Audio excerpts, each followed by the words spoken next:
Hey, what's going on, champs? I'm Aaron Deliosa. Welcome to an Immigrant's Life podcast, my podcast about immigrants and immigration and everything in between. Thank you for listening and downloading the show, and thank you for supporting my dad. Immigrant Nation, we are back for another week.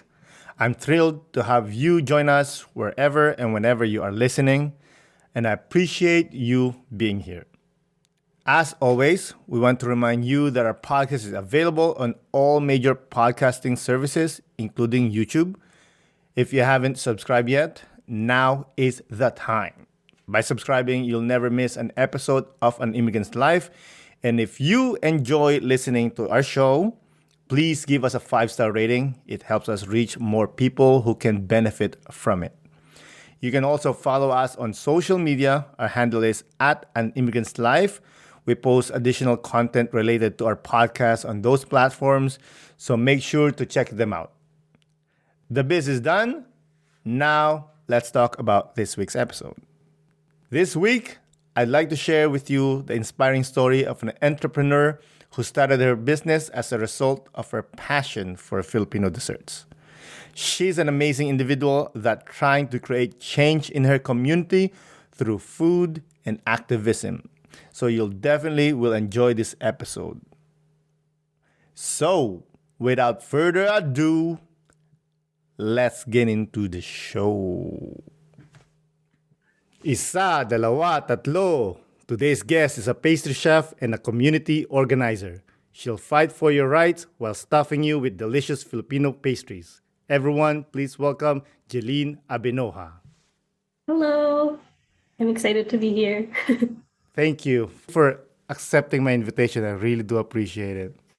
Yes, of course. Thank you for inviting me. Of course, I mean, cool people only though, you know? But yeah, like I was saying online, like we have spoken before already, and I don't know what I was thinking, but I forgot to invite you. Thank God to shout out to Taylor, because she said she make sure you give me a shout out. So we're giving her a shout out now that she rekindled our connection, which I really appreciate.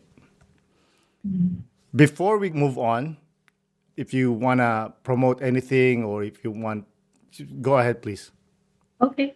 Yes, I'm opening a Filipino bakery in Portland, Oregon. We're currently fundraising to build out our kitchen space. The link to that is tinyurl shop/Halo Halo Bakery Fund. We're trying to reach our goal by the end of this month so we can open in July. Excellent. And they can find it on your Instagram. Yes, the link is in my Instagram bio. Which is Shop Halo Halo?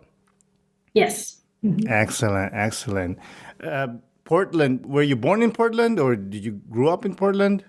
No, I grew up in Renton, Washington. It's a city a little bit south of Seattle, so still Pacific Northwest. But I moved to Portland about 10 years ago for school. Mm-hmm. Okay, nursing? Yes, I went to nursing school. Like many Filipinos went to nursing school. Why nursing?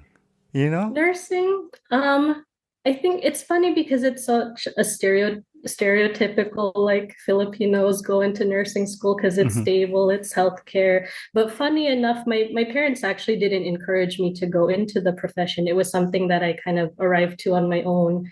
I had been volunteering at a local nursing home during high school, and it just I'm like the eldest daughter in my family. I do a lot of caretaking for my sibling and then also cousins. And it was just a profession that I gravitated towards, getting to care for others. I really loved science and learning about health and disease and just getting to care for people. And then I really loved the profession. My mom is actually a nurse. She's been a nurse for 40 years now. She just retired this past year. Oh, but in the beginning, she didn't want me to do it because she knew how difficult it was. And for me, I was like, yeah, it was kind of the mix of like growing up hearing that like healthcare is a very stable career, but then also it just aligned with my interest. And then part of it too was I wanted to leave home. I wanted to move out of state, go to school have a full college experience. And they wanted me to stay home, go to community college. I don't even know what profession they would have wanted me to go into. I think just growing up, there was a lot of like expectation to just still stay near the family, be available to serve the family and whatever is needed. I think they were scared to just let me go off and be independent. Yeah. And then I really loved nursing when I was when I was in school. It was very difficult. And when I graduated in 2016, and it took me a couple times to pass the NCLEX because it's very hard. It was very difficult. And then I worked for a few years and just got really burnt out. The healthcare system here is not great. They don't treat our workers well. We don't pay them well for the amount of hours we're standing up on our feet, taking care of 4 to 5 patients every day. The conditions weren't great. And I was, yes, getting very burnt out. And I turned to baking as kind of my stress relief. And because in Portland, there weren't very many places at the time to get Filipino food, much less Filipino desserts, I started relearning the recipes that I grew up eating, things that I'd learned from my grandma and from my mom, because they were desserts and treats that I was craving. And then I would share them with my friends who also are from like California or Washington or Alaska, where there are larger Filipino populations. So they have more access to the food, who are like, you should start selling this because you can't get this anywhere here. So I started doing pop-ups here and there, began working part-time for a local Asian restaurant where I was doing their, making their dessert menu. And then around the pandemic, when things went into lockdown, I decided that if things are already this difficult in healthcare already, just under normal circumstances, they're not going to get better. So I left my healthcare job, nursing. And then also the restaurant that I was doing the part-time work at had to shut down because of the lockdown. Yeah, so I started just kind of building my business from there, selling desserts on weekends, and I would deliver them no contact to people's homes. And it just grew in popularity much faster than I thought it would originally. Just because for me, it was just a way to make income when everything was kind of falling into chaos, you know? Yeah. Sorry for cutting you off. When you're working as a nurse and you were doing part-time in the restaurant, like, where do you find the time? Because being a nurse is like 24 hours already. Yeah, well, I was working, it's just three days, 12 hours a week. I started shifting over to kind of part-time on-call and picking up shifts here and there. And for the restaurant, I was also part-time there. So I would just make the desserts however many for the week that they need. Yeah, it was like that. Okay, you were got burned out by the profession being a nurse. Was it because of healthcare, or was it because of the job? I think it's a little bit of both. The job itself is very difficult. I had a hard time just 12 hours a day on your feet, and usually it's like not, it's 13, 14 on your feet all day, barely any breaks. Yeah, I think for me, the kind of breaking point, I want to call it, is just a specific patient I had who had a lot of comorbidities. She was houseless as well. And then she had already been in the hospital for about 30 days. And it's already like being in the hospital is already such a stressful situation. Your health condition isn't great. It's expensive. And so it's like, I'm wondering, I didn't know what it was, but I'm like, I bet her hospital bill is going to be huge. And she already doesn't have a home. And she was an immigrant from Polynesia and could barely speak English. And so people would talk around her and I tried to explain to her, but it was just a difficult time to communicate. And when we were finally kind of weighing her options of whether or not we could keep her there or switch her over to a different facility, she had this realization that, so no matter what option I go with, I'm probably going to die. And that really, like, there's so much emotional baggage already with caring for patients where this is like a difficult time for them. But having patients like her, and I've had other experiences like that of like doing everything you can while they're there in the hospital, but then knowing once they go back out into the world, like what did I really do to help them? Because they're going to end up in the same situation with thousands of dollars of medical debt. She was houseless. And so it was like yeah, kind of a tipping point for me where I realized I'm like, how am I really actually helping anybody when none of the systems in place really feel like they're working together to create a foundation for like a healthy society already. We don't do a lot of like preventative care isn't prioritized. And then, yes, just trying to kind of navigate the system that doesn't necessarily work for everybody. And then it's already difficult on its own. And then you have the extra layers of, I'm an immigrant who doesn't speak English, I don't have money, that kind of thing. And so it just really struck a chord in my heart. And I kind of just felt like I'm not really helping anybody. And that kind of built up over time. And I was like, I don't think I can do this. I don't have the heart to continue doing this. I would bring it home and just be very sad and depressed that like, oh, I don't feel like I'm doing what I set out to be doing, which was to take care of other people. Yeah, and that's actually part of how I got into community organizing, to try and kind of tackle the systems that put people in these dire situations. For the hospital bills, because as you know, in Canada, it's free. We walk in the hospital, we leave, everything's good in the hood. It's paid, right? In the States, how does it work? Like when you're quote unquote cured and you don't have money, do they kick you out? How does it work? It will depend on if you have insurance, and all the insurance plans here. It's like there's public and private health insurance. I'm actually not super familiar with how that kind of things work because we don't learn it in school, and they don't necessarily like explain it to us once we're on the job. Okay. But the bills really rack up. So that average hospital stay like per day is about 2,000, and that'll also depend on location. What are your actual what are you like in the hospital for? What medications you're on? So it will range based on the area that the hospital, the city. But it can range anywhere from 1,000 to like 4,000 a day. And so when I was thinking about how long she'd already been in the hospital, I'm like, there's no way she's going to pay this bill. How are we actually supporting her to get better when we're only focusing on the immediate issues? But once she leaves here, she's, stuck in the same situation. She'll be back here in just a matter of time before she's back, That's crazy, man. God bless Canada. I know, I'm jealous. Hey, Canadians complain about the healthcare system being broke and this and that. Every time I hear Americans talk about their healthcare, I'm like, yo, we got it good. we got it good, Yeah. But I saw that you grew up in Renton, Washington.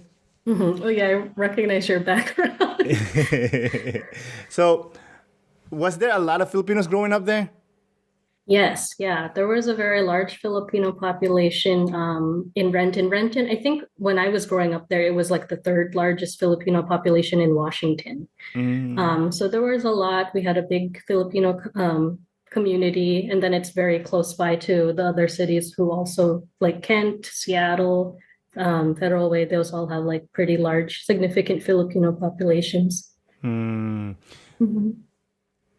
Were you always proud to be Filipino, or sometimes the parents pushes you not to be Filipino? What was your case?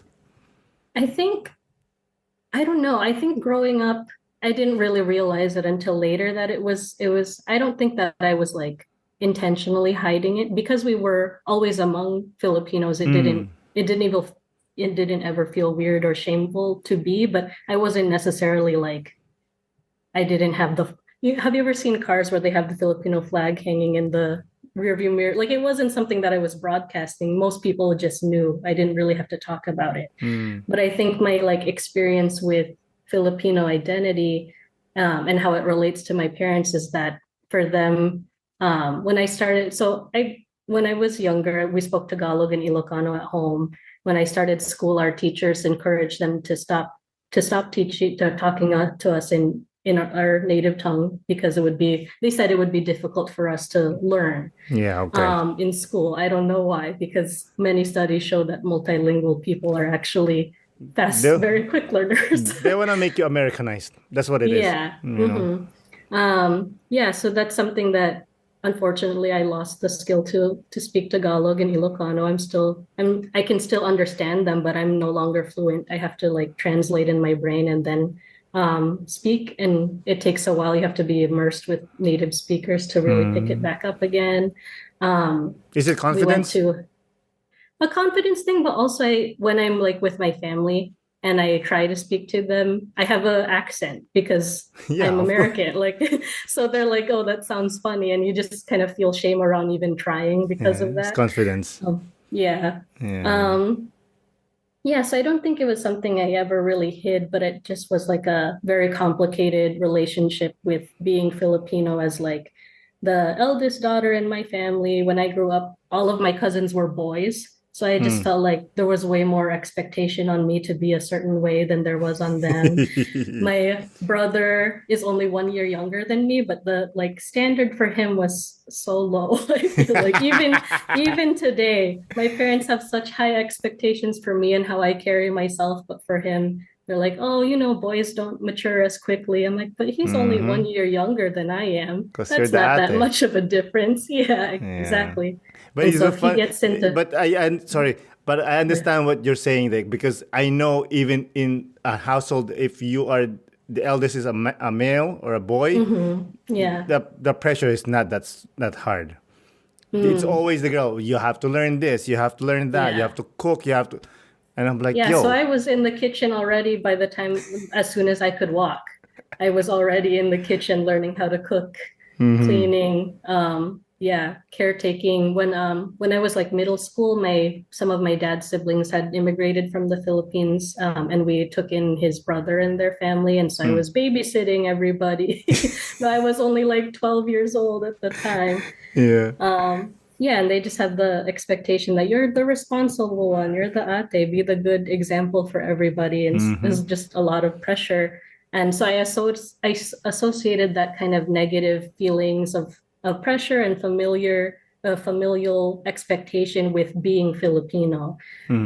So although I don't think I necessarily like um, outwardly rejected it or hid it. I had a negative connotation about, oh, this is what being Filipino is and will always be my experience. And so it kind of fed into this desire to want to leave my hometown and move elsewhere and learn about other things, other people, other experiences, and just be able to grow in a way where it wasn't connected to my family directly.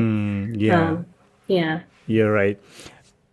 Being born a Filipino American, how was your relationship with your parents, specifically with mom? Oh my goodness. I feel like anytime I've ever posted about my parents, it's like usually centered around my mom. And they can be very just like angsty, I want to say. We have a good relationship. My mom did everything for us growing up. She was the kind of superwoman mom. She did everything. My dad was there. We were close. Or he's just like the kind of like emotionally unavailable. I provide for my kids, but I don't have to be their friend. That's how my dad was. And so my mom was kind of everything. Everything else. She filled in all of the gaps. Um, but I think when I think about my relationship with my mom, I feel like there's a lot of just her own unprocessed trauma and struggles from growing up. She was also the eldest daughter of her family and had a lot of expectations placed on her to take care of everybody. And so I think she projects a lot of those feelings on me, where I don't necessarily um, believe that I'm responsible for everybody's well-being. And so sometimes we can clash because we're both very similar, but the way that we kind of carry ourselves and kind of move through the world is opposite, I want to say, where she very much ties her value to how she serves the family unit. And that's very important to her. And so she expects the same thing of me, but I don't feel that the same way. And so we can kind of butt heads And I think now as an adult, especially, it's been difficult because I understand why she's the way that she is. She's like, she was the first to immigrate from her family. She went to, well, after leaving the Philippines, she immigrated to Saudi, and she was a nurse in Saudi for a long time. New York, she was the one paying for her kids to, or her siblings to go to school. And so a lot of the, Hero. yeah, My she God. supported everybody. And Those so, those Filipinas, man. I see some of them mhm, here and like Sunday morning and they're going to work mhm, and they're not just paying for their family. They're paying for yeah, the whole clan. I'm like, yo, hero over here, man. mhm, Sorry, I cut you yes. off there. Oh no, it's okay. I think, yeah, and I understand, but I also I like I think a lot about like what kind of person would she be if she didn't have so many of those I don't want to call them a burden because they're my but it's like so many of those pressures on her shoulder to like take care and send all of her siblings to school and support her family back home. She when I talked to her about like what would you have wanted to do if you didn't have to think about anything or anybody else, money was an issue. She wanted to be a flight attendant so that she could Oh. travel the world. And she's like, well, I ended up traveling the world, but as a nurse. um, yeah, and I just think a lot about like she when they settled in the Seattle area, it's mostly my dad's family that's here. So she's been separated from most of her siblings for the time that she's been in America, which has been about 30 years now. But she's like the happiest when she's with her siblings. Of course. They only get to see each other like once every couple of years. Um, and I just like I she moved here and she worked so hard so that I can have a better life and I can be happy and not have the same struggles that she had to face. But I think when I look at her and think about how hard she's worked, I'm like, I want the same thing for you. Me and my brother are grown now. You don't have to worry about every little thing that we're doing. Enjoy yourself. You've worked hard. And so when I think about my process of like especially when I switched over from nursing to food industry, it's like the food industry is so much more unstable, by comparison. And so she was worried, like, are you going to make enough? And are you going to be okay? And I was like, I'll figure it out. Like, I'm independent. I've learned how to take care of myself. I've been on my own for 10 years now. No matter what happens, I'll figure it out. You're the one who provide me with the foundation to problem solve and take care of myself. Don't worry. Please relax, like take care now. Especially like anytime I go home to visit them, they're getting older and smaller, and so I worry that I'm like they're spending so much of the time and energy worrying about me, and I'm like, I'm okay. You guys did a good job raising us. I want you to relax now. And so my dad is retiring at the end of the summer, and I'm like, good. Well, wait, You've wait, done wait, your wait. time. Speaking of retiring and Filipinos Uh-huh. and immigrant, they don't really retire. They're liars. No. They Well, so the thing is she wanted to go back she's been retired since the beginning of this year, and after 3 months, she got bored. And she's like, maybe I'll go back, maybe just part-time. And I was like, no, mom, take a break, they pick don't up a know. hobby. Yeah, because they've done it their whole lives. It's just work and Yeah. work and work. But I'm like, you did that so that we could be where we are. So you've accomplished that. Take a break. Yeah, but then they don't have a sense of what I'm gonna say. Like they don't have a sense of purpose because all Yeah, their lives that's their purpose, and then you take right. it away, and what they do now, and like Mm-hmm. unfortunately, that generation, they were never raised like, okay, once you hit that goal, actually you can have more goals. Yes. For them is that's the goal and that's it. Mm-hmm. You know, Yeah. you mentioned that when you left nursing, how Mhm. did you break it to her? I didn't tell them for a long time. I was scared. Um, I knew that they would worry. I know, yeah. And so for a long time, I didn't mention anything. I would kind of say here and there, like, oh, I'm doing a pop-up. I'm selling desserts on the side, doing kind of a slow introduction of this is something that I'm considering, but never actually bringing it up directly with them. Um, Yeah, I think I was scared of how they would react, if they would be disappointed or if they would just be worried about how my situation will change. Um, and then it wasn't until last year when we signed the lease for our bakery space that I told her I'm going to transition out of nursing and open a bakery. This is what I want to do with my life. I really enjoy it. It brings me a lot of joy to be able to connect with my community through food. And I'm doing okay.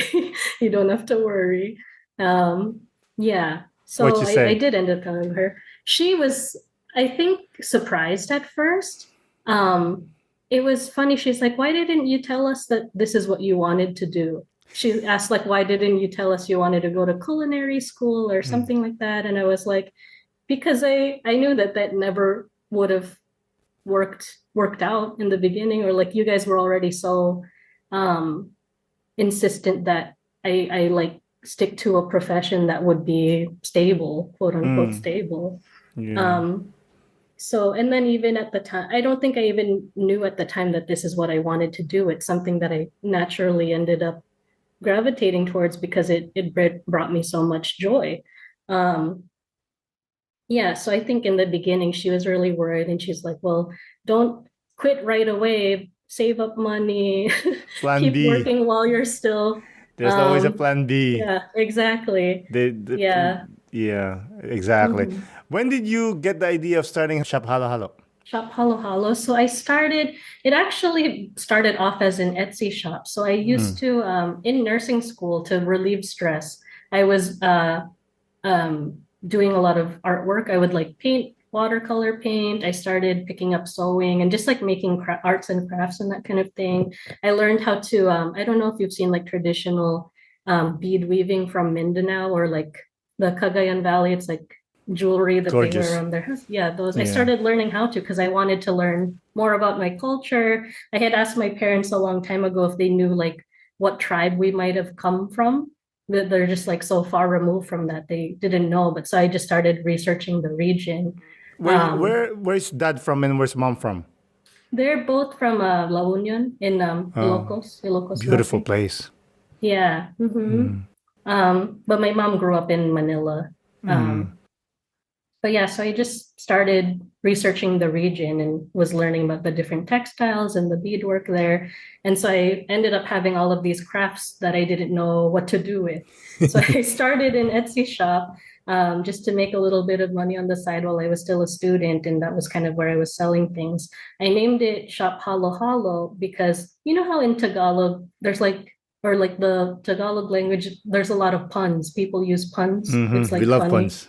Exactly. And it's so difficult to explain to people here, like the reason why I picked the name. Like halo halo means mix mix, right? In English, that's the direct translation. Mm. But I wanted to pick a name that no matter what craft I was doing or what I produced or whatever, that the name would kind of match and be able to like adjust. So halo halo mix mix variety change, like and then also it's the dessert itself, the shaved ice with tropical fruit.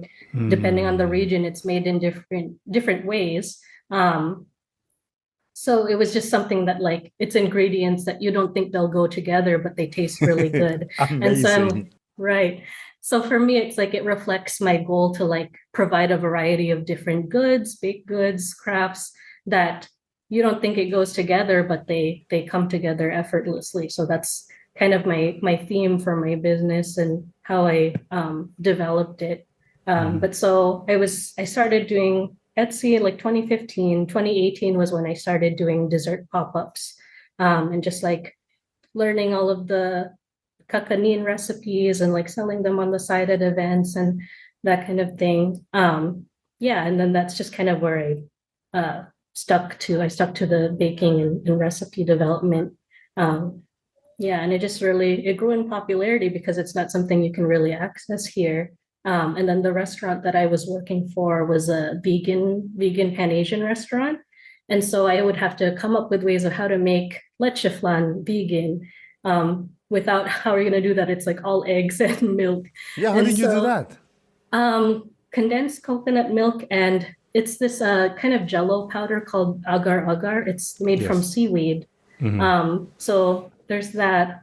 So it was like it was fun too to just kind of be able to develop things that would then make it like more accessible to. I would have a lot of customers come in who are Filipino, but they've been vegan for 10 years. And so they come in and like, I haven't been able to eat this in 10 years because I'm vegan. Thank you for making this. And so that would make me so happy that I'm like, oh, it's already like such a fun thing to be able to provide like these nostalgic desserts for kababayan, but then to have people who like haven't been able to eat it in so long because of other dietary restrictions or preferences also get to enjoy them. Yeah, it was a good experience to like kind of go through that and develop those things. For the pastries, I saw you make ube halaya. You made some pandan Mhm. too. That pandan was awesome. I like that one. Like, delish. Where did you get the pandan, by the way? The pandan, so here we have a few just Asian grocery stores. They have it like in the frozen section, the leaves. And then I'll have to like blend them to make a pandan extract. They have like all of the flavorings and stuff here, but I think it's better to actually use the ingredient itself. But it's hard to find things fresh Of course, of without, course. yeah, everything's imported from the Yeah. Philippines. I love pandan. It's always like you said about nostalgia. It reminds you when they put it with rice or like Yeah. some drinks. You know, when you do the palamig. You Mhm. know, oh, I love pandan. Yeah. How It's do just you it. explain pandan, the flavor? I I still don't. don't know how to explain it to people. They'll ask me, and I'm like, I It's a don't know. You have weird to try taste. it. You know, it's not Oh, sweet. It's you just know it's pandan. yeah, I don't. Could you ask me? I don't know how to explain that. That's like saying you how do you know, explain the color pink? You right. know, When you but you just Google it, know. it says like on Google, it's like grassy vanilla, and I'm like, I don't think it's really vanilla. Kind of grassy, I guess, herbaceous, but yeah, it's such a Yeah. hard flavor to explain, but it also just like encompasses so many of my childhood memories that I'm like, you just have to try it to understand because I can't explain it to you. No, you can't. You have to try it. Yeah. I love when I have a guest and they're into something, and it helps me. It pushes me to make some research. So halo halo, I didn't know where halo halo is from, so I did some quick Google search, and Mhm. apparently it came from the Japanese halo Mm. halo, and I was like, oh, I didn't ever knew that. But of course, the Filipinos, we always have to put extra, you know. Are you selling halo halo now, or are you focusing on just pastry? It's still baked goods and pastries, but we do serve it on our menu. Since we're not open yet, we've just been doing it at a few occasional pop-ups. We'll serve it. It's hard when we're doing like events off-site because we need access to electricity and then freezers or coolers. So usually if I'm doing something not in the bakery space, we don't. But when we're having pop-ups inside, then we do serve it, which is good because I get asked about it so often. Because of the name, people assume right away that, oh, you must serve it. I'm like, not outside, but here we do. Yeah. Yeah, Hmm. that must be hard. But I'm gonna guess that's the goal to Hmm. serve halo halo. I love Yeah. halo halo, man. That's like my favorite. It's just like you know. Of course, you didn't grow up in the Philippines, but me growing up in the Philippines, it's always hot, and you Hmm. just go, and it's just the milk and whatever else with it, and it's just an Yeah. easy thing to make. Hmm. You And then know? you can just use whatever ingredients you have on hand too. Yeah, It's like, and it's yeah, healthy. there's a lot. Yeah, I guess so.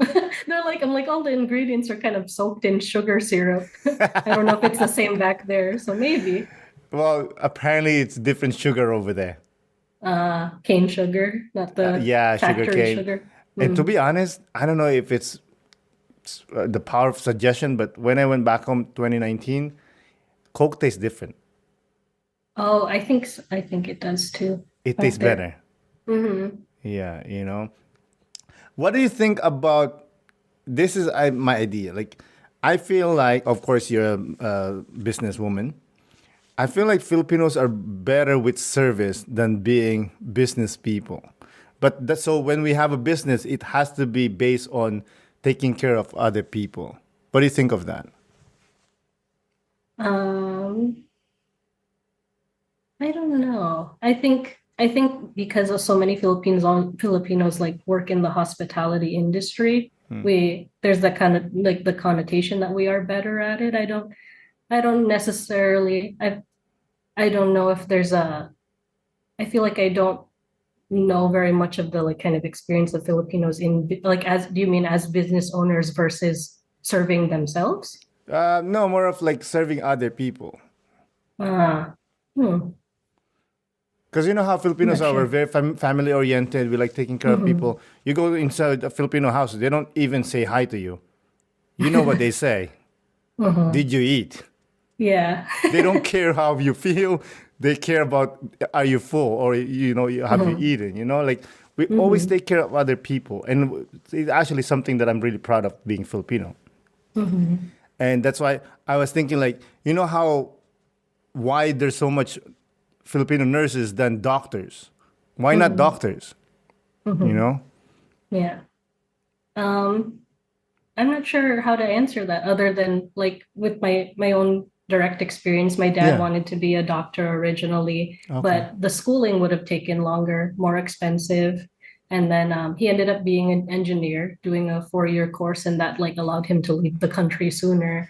So that's the only thing I can really think of is that like for them, because the goal was to eventually immigrate out of the Philippines, they wanted to do it in the most efficient way. And then Always. like for him, my dad is number 7 out of 14 kids. So Oh my God. his oldest sister was sending them to school too. So they're like, no, don't be a doctor. You pick something that will be faster and, To take care of the also family. stable. Exactly. Yeah. What do you I think of think that? the Would you do the same thing given in the if I was in situation? uh I don't know. It's such a hard thing to say. I feel like with my brother already, like it feels like I gave up a lot to take care of him. Um, and it's not even anywhere near to the extent of how my parents were and with their siblings. So I'm like, I don't know if I could have if I was in that situation. I'm sure though that like with that pressure and the just kind of struggle of they were both from like farming families in the Philippines. So they weren't like super poor, but they weren't rich either. And for them it was always the goal was to leave, to find Yeah. a better life, to provide for their kids. So because I've never been in that situation, I'm not sure, or I can't, say for sure, but um, it's like understandable why they did what they did. And yeah, I don't know. It's Yeah, hard to I know. say. I know. Sometimes I play with that thought. I'm like, and I always make joke with my sister. My sister is here, and I always say to her Mhm. that, "Thank God you're in Canada, or else I would have never sent you money." Because Hmm. it's insane. Like you have to take care of everyone. I mean, Yeah. once in a while you give some papasko. I get Hmm. that. You give some gifts, but to like pay for your brother's kids' schooling, that's crazy.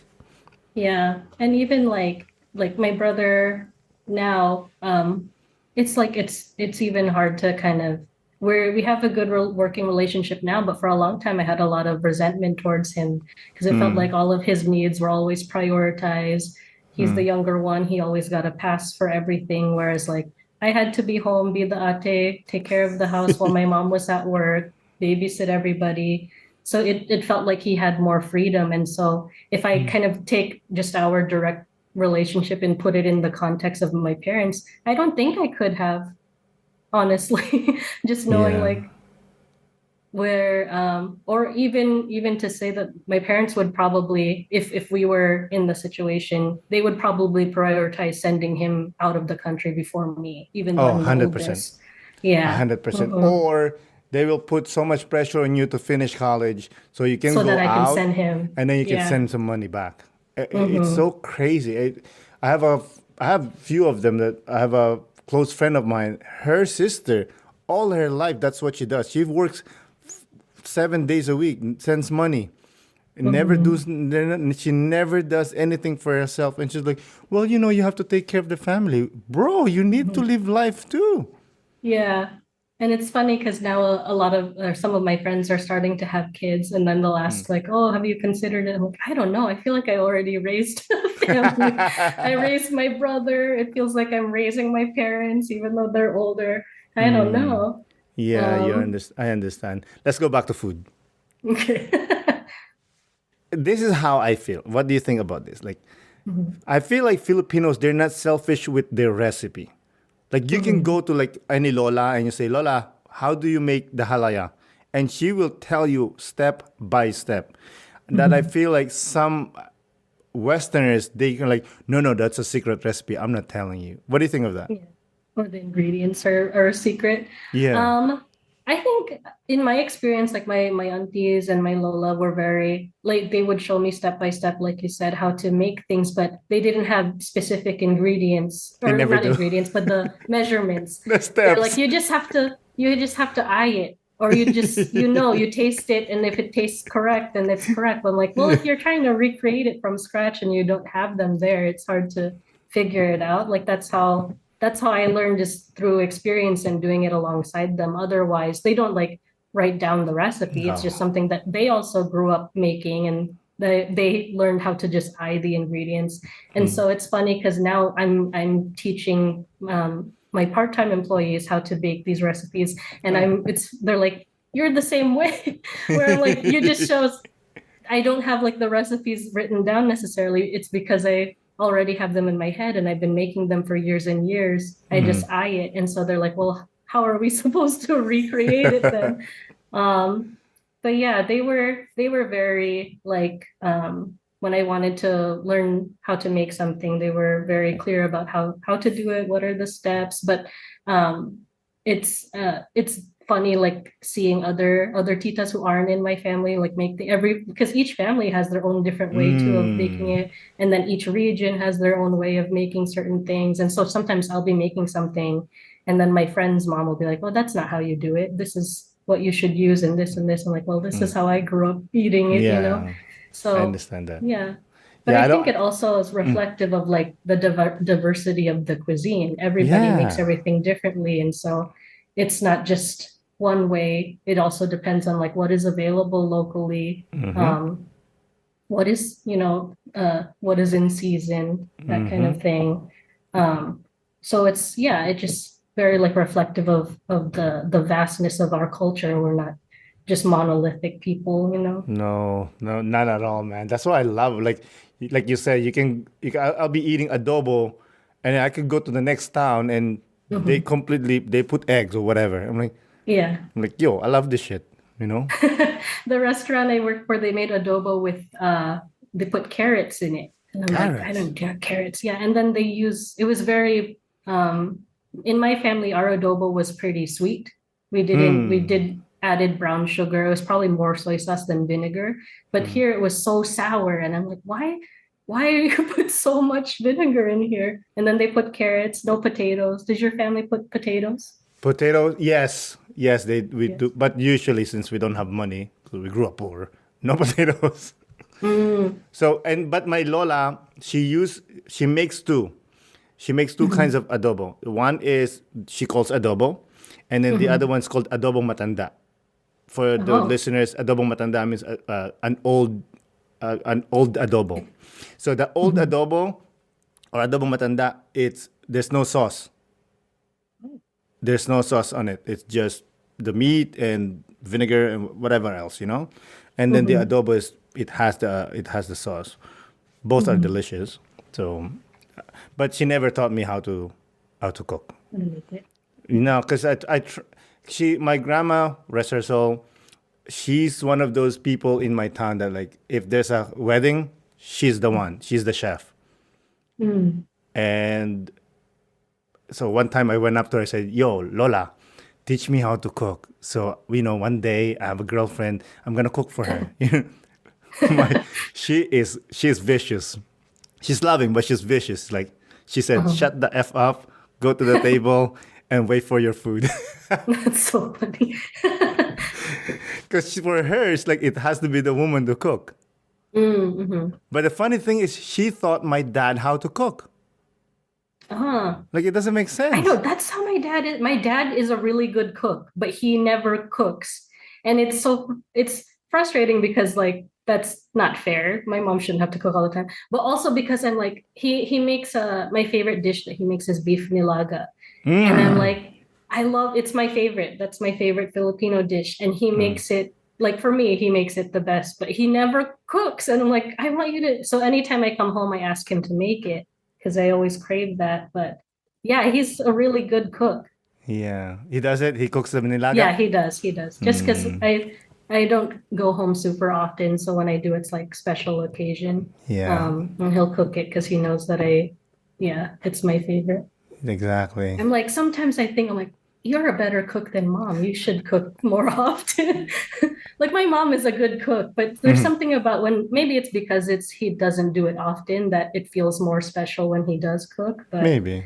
yeah. Oh, I tell my mom not to cook. She's gonna listen to this, by the way. And I love you, mom, as you know. But we always tell her, get away from the kitchen. You do something else. Let dad cook.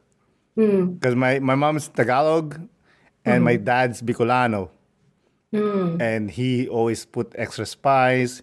Yeah. And he's such a good cook because he has that Bicolano thing, and then he grew up in the Tagalog region, so he has those two, and if he fused it right, Mm-hmm. and he makes this like Bicol Express. Ooh. Ay ay ay. That's one thing I always like. I always say like, yo, you have to cook that. And my mom's like, Mm-hmm. that's always Bicol Express. I'm like, no, no, no, no, no, no. You don't understand. You know, it's the Yeah. best. You know. Mm-hmm. I was gonna ask you. I think we talked about this earlier. That why do you think Filipino food is not as popular as Thai food or Chinese food or whatever Mm-hmm. Asian food? I it's funny. I've been trying to kind of look into it and just like the history of Filipino food in the US. I think Mm, for a long time it's been viewed as kind of like not as sophisticated and flavorful. We use a lot of the same ingredients for many dishes. I mhm. think too it's like at least where I grow up, when there was a Filipino restaurant and we'd go and try it, my parents would be like, "Oh, we can make this better at home. So why would we go out to eat?" Yes. I think that was like a really huge part of like lutong bahay was always better than eating out. It's at least Mm. tastes better. And then a lot of the times it would be it's like yeah cheaper to make it at home in large batches for families rather than going out to eat. Um, there's that. I'm not sure why it feels like now it's getting kind of its uptick in like the mainstream with like ube is everywhere because it's purple and it's pretty for IG and like the dishes there's so many more like critically acclaimed Filipino chefs who are like really bringing it into the mainstream, which is really it's amazing. I don't know why it's taken so long to really gain the popularity that it's now, getting. I think we don't have that guy or woman that are famous that will push the food. I think that's Mm, what we don't have. Like Bourdain, rest in peace, he loved Filipino food, right? But I mm-hmm. think he didn't do it enough for it to be famous, you know. Yeah. But Mm-hmm. hey, listen, lumpia versus spring roll, not even close. And I feel like people too, it's like they know what is like the familiar items or the most commonly served, like adobo, lumpia, pancit. But like there's so much more to Filipino I cuisine than know. just those three dishes. I hate when people are like, "Oh, you're Filipino adobo." Like, bro, do Yeah. you even know how many food we have? Yeah. Like Adobo is like dinuguan. basic, Right. Mm-hmm. Or like lechon or whatever. especially like Ilocanos. My God, their food are delicious. I always say like, I love my dad's cooking. Tagalogs are good too, but man, the Mhm. Ilocanos, the Pampangans, man, your food are just something else. It's like above. What is your ultimate goal for a Chef Halo Halo? My ultimate goal. Um, I think for me, well, aside from opening, finally opening our bakery, it's I got my start and really gained popularity through popping up at other small businesses. And so when I was thinking of the concept for potentially opening my own space, I met we co-shared the space with a plant shop called Daphne's Botanicals. I met Daphne at a market I think 2 years ago, almost 2 years ago now. She's Filipina also. And she had reached out to me a couple months after that market and trying my desserts and asked if I'd ever considered opening my own space. Um, and I told her, yes, I've thought about it, but it's such a huge, endeavor. I like, I don't have generational wealth. I don't know how I would even do that. I don't have, crazy savings to just like drop on a space. And so it was something that like if I ever was to open my own brick and mortar, I would have to fundraise for it or do crowdfunding. But then part of it too was like wanting to have a space for our community to gather, just because there's a fairly large Filipino population in Portland. We're kind of scattered out. And only in the last 2 to 3 years have there been more Filipino spots popping up. But when I first moved here 10 years ago, there was one or two Filipino restaurants, Tambayan in Southeast, and then Bobalicious, which I don't even know if they serve boba, but they serve like Carinderia style Filipino food in Southwest. And so they're both like on opposite ends of the city, and that's where I would go for Filipino food. And so I just wanted to like create a hub and a space for our folks to gather and to be able to like build community with one another, over food, over these desserts that you can't find them anywhere in this city. And because I got my start popping up at other small businesses too, I wanted to be able to provide a space for up and coming vendors and small businesses to also get their name out there. And so already, even though we're not open, we've been kind of utilizing the dining area as a pop-up space. We've held a few events already, inviting small businesses to set up their tables, sell their artwork or their artwork, accessories, that kind of thing. And just have a space for people to gather and feel safe and eat because that's like how we really like build with one another is over food. Is I there think that's anything like the main else? thing. Right. I Yeah. love when we eat and then we talk about food that we ate and food that we're Yeah, gonna eat and then food about exactly. like we're eating. Can we just eat? You just get hungrier while eating. Yeah. Yeah, I think too. I do some. I'm a project coordinator for the Foundation for Philippine Progress here. It's a local Yes. Filipino nonprofit. We do Mhm. a lot of natural disaster relief in the Philippines, but also starting to offer more uh, locally offer like more culturally relevant education around history and Oh, language. And so it's work that I'm also hoping to support through Shop Halo Halo in terms of this monetary donations, but also to offer the space for people to gather, to have workshops, to learn. We like over the course of the pandemic, we're holding like a book club, hmm. language classes, all over Zoom, but we're wanting to do things more in person. Hmm. So yeah, there's that as well. That's amazing. Are you guys gonna teaching baybayin? I don't know anybody who knows how to do it. That would be really amazing to have a workshop to Mm. teach it. I know some people. I've been doing it. I've started Mhm, my own Instagram account. I've been doing baybayin, but mhm. I know people like high level. If you want, I could hook you up. Oh There, yeah. some from California. Some well, actually Christian Kabuay. He's like the guy for Hmm. baybayin. I could hook you up Cool. with him. He's Yeah. pretty amazing. He really knows his stuff. Hmm. You know. So yeah, but that would be amazing. That if you do it baybayin, because it needs to be revived. You know. Hmm. I saw you're a member of Gabriela too. Yes. Yes. I was one of the founding members of Gabriala Portland here. Really? Wow. Your organization, Gabriela, is it connected to the one back home? Yes. Hmm. Wow. That's pretty. How do you come up with the idea?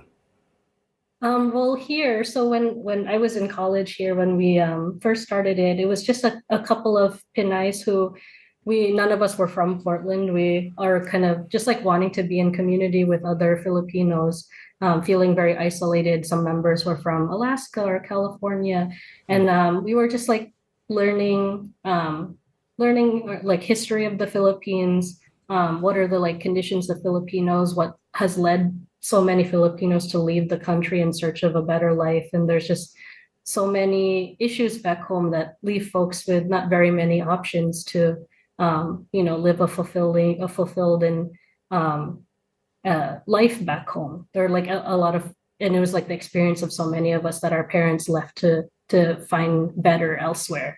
Mm-hmm. So there was that aspect of it of like, what are the issues back home that are causing that? And then also, how do we support one another? How does that link to our experiences as Filipino-Americans? How can we serve our community and educate folks about things that are impacting Filipinos? And so right now, Gabriela is working with, we're doing this caregiver campaign to like learn about the caregiving issues in the city. The caregiving industry in Oregon is very unregulated. And we're meeting more and more migrant Filipinas who are being underpaid and overworked, who have issues with their visas and that kind of thing, and trying to support them with like the legalities around them, but also empower them to also demand more from their employers, that they have rights as workers. They deserve to get paid a living wage, that kind of thing, like supporting Filipino women and their families, because they already had such a hard time back home. You don't want to keep recreating the issues that they faced now here in the US, you know?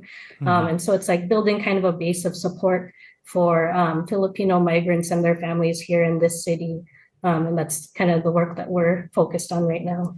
You're a powerhouse. My God, you're busy Feels like bee. a lot. Definitely. Trying to save the world, trying to do feed the world. That's amazing. Thank you. And I saw that you went to the Philippines for, was it Gabriela or for the foundation? It was for Gabriela. We went in 2019 in December. It was like right before when we got back. We went into lockdown. I was like, oh, I'm so glad we got to go before, because that was my first time back home in 10 years. Oh, wow. So it was like a really good homecoming, but we went there and spent some time in Panay getting to know the communities. We stayed in like a fishing village and learned some of the struggles that the people there were facing. They're being kind of overtaken by foreign companies, like encroaching on the fishing space. And then there's like a large electrical company that was buying up land in the area and displacing people. We were learning some of the kind of just ongoing struggles after Typhoon Haiyan. People there's still folks who like haven't been able to rebuild fully, or had to like abandon their homes and have to build elsewhere because there wasn't any sort of kind of government support for the people impacted by the typhoon. And then of course, like typhoon season in the Philippines is always so devastating. And so it's like, if you live in a bamboo hut and your, home gets blown over by a typhoon, it's hard to have to keep rebuilding it every year. And then when you take into consideration the environmental degradation, the coral reefs are being destroyed, the coastline is so vulnerable. And so we were meeting so many people who already are very are in a precarious state. They're all like not there are a lot of like impoverished people who on the day-to-day are just trying to find ways to survive, and then are consistently just pushed over by environmental issues, the government encroaching on their rights, foreign corporations. And so we were listening to so many of these stories of people who they just want livelihood. They just want to be able to get by without having to stress about, what am I going to eat tonight? How am I going to feed my kids? How can I send my kids to school? And it's it's not an uncommon thing back there. And so when you think about the migration patterns of Filipinos and why so many people leave, a lot of it is economic issues that aren't being addressed. Yeah. And it's like the Philippines is so rich in natural resources, but none of that is utilized well to support its people. But it really could. We have so many minerals, and it's like a lot of that wealth that gets extracted from the land serves foreign companies when it could be used to support the Filipino, the people already there, so that they don't have to leave, so that they can survive in their homeland, and so I got involved in that work because that's how my parents were too. They had to leave to survive. And so it's something that like I feel very passionate about not wanting that to be the case for more and more people, that the Philippines should be able to support its population with the riches that we have already. And it's very unfortunate that folks are pushed to leave the country just to survive in their day-to-day. They don't even ask for much, like give me a few Exactly. and they're happy. Like a great example in the town I grew up in, the mayor is like super rich, And I'm like, bro, give them a little bit, just a little bit. Mm-hmm. Would you die to give Yeah. some? But no, it's Mm-hmm. greed. Yes. Oh my goodness. There was a few like barangays that we visited where there they had like water wells, but there would be like if it's in the kind of specific land or the plot of a specific family, they'll like charge people to Yep. just, refill their water. It's like supposed to be public.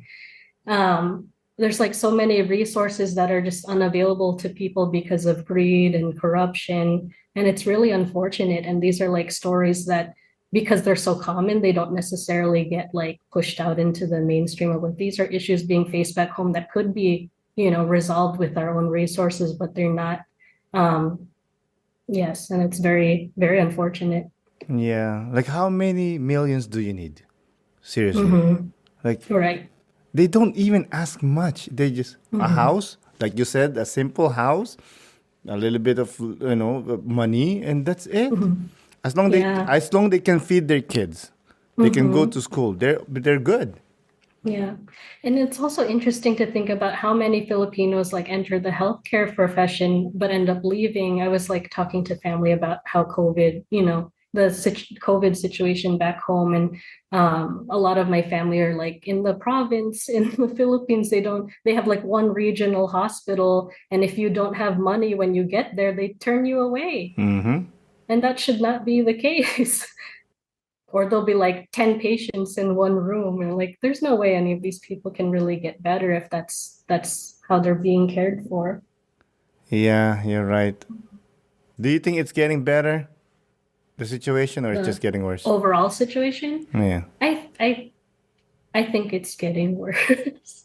To be Yeah. honest, I think it's getting worse. I think also it's like a combination of like the actual like domestic issues back there, but also like the US has a lot of its sticky fingers in the Mm-hmm. Philippines, extracting resources and kind of playing the game in its favor. And so I don't think what they're doing is making things better.